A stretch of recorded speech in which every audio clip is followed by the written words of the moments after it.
윤석열 전 대통령이 석방된 지 4개월 만에 다시 구속 기로에 섰습니다. 내란 특검팀이 제출한 구속영장에 따라 오늘 오후 서울중앙지법에서 영장실질심사가 열립니다. 오늘의 사건은 정치권과 국민의 관심을 집중시키고 있습니다. 윤 전 대통령은 지난 3월 법원의 구속 취소로 석방된 후 다시 구속 위기에 처하게 되었습니다. 이번 사건은 그의 정치적 미래와 법적 쟁점들이 얽혀 있어 매우 복잡한 상황입니다. 이번 영장실질심사는 중요한 이정표가 될 것입니다. 특검팀은 윤 전 대통령에게 직권남용 권리행사 방해, 허위 공문서 작성 등 5가지 혐의를 제기했습니다. 특히 비상계엄 선포와 관련된 혐의는 국무위원들의 심의권 행사 방해가 포함되어 정치적 파장이 클 것으로 예상됩니다. 이 사건은 윤 전 대통령의 행보에 큰 영향을 미칠 수 있습니다. 만약 구속영장이 발부된다면 그의 정치적 입지가 흔들릴 가능성이 커지며 이는 한국 정세와 정치권의 역학관계를 다시 평가하게 만들 것입니다. 영장실질심사를 통해 양측의 주장이 치열하게 대립할 것으로 보입니다. 윤 전 대통령 측은 법리적으로 범죄 성립이 어렵다고 반박하고 있으며 특검팀은 증거인멸 우려를 강조하고 있습니다. 앞으로의 전개가 주목됩니다. 이번 사건은 단순한 법적 쟁점 이상입니다. 정치적 불확실성을 낳고 있으며 국민들은 결과에 따라 향후 정치적 방향성을 점치고 있습니다. 이는 우리가 주목해야 할 중요한 사안입니다. 결국 오늘의 영장실질심사는 윤 전 대통령의 향후 결정을 좌우할 중요한 사건이 될 것입니다.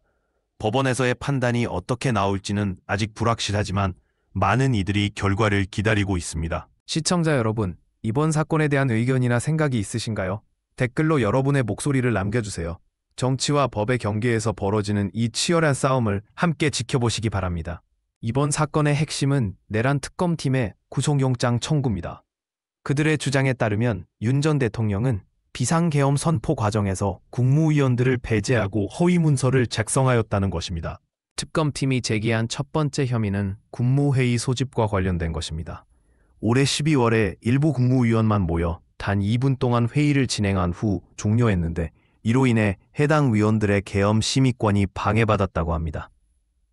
또한 특검팀은 지난해 비상계엄 선포가 이루어진 배경을 조사하면서 사후 선포문을 허위로 작성한 정황도 드러났다고 주장합니다.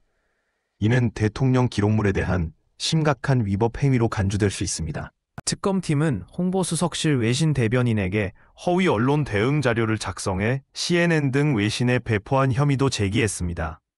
이는 국제사회에서의 신뢰에도 영향을 미칠 수 있는 중대한 사안입니다.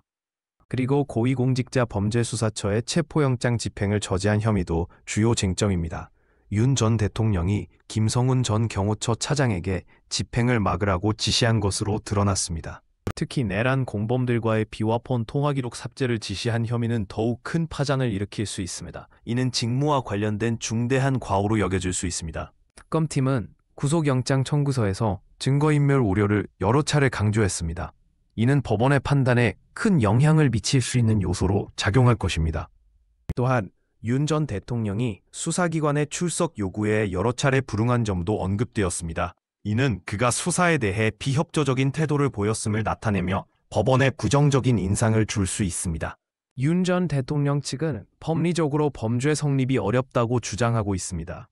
그들은 적법한 절차를 따랐으며 영장 청구의 정당성을 부인하고 있습니다. 또한 그들은 긴급성을 고려해 국무위원에게 연락한 것에 불과하며 사후 선포문 작성 지시를 한 적이 없다고 주장하고 있습니다.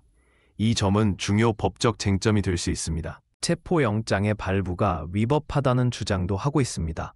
이는 그들의 방어 전략의 핵심이 될 것으로 보이며 법원에서의 판결에 중요한 영향을 미칠 수 있습니다. 이화폰 기록 삭제에 대해서는 직무에 배제된 사람이 사용할 수 없다는 법령을 따랐다고 설명하고 있습니다.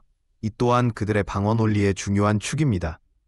영장실질심사는 남세진 부장판사의 심리로 진행되며 양측의 치열한 공방이 예상됩니다. 이 법정은 오늘 사건의 결과를 가르는 중요한 장소가 될 것입니다. 특검 측에서는 박억수, 장우성 특검보 및 부장검사들이 참여합니다.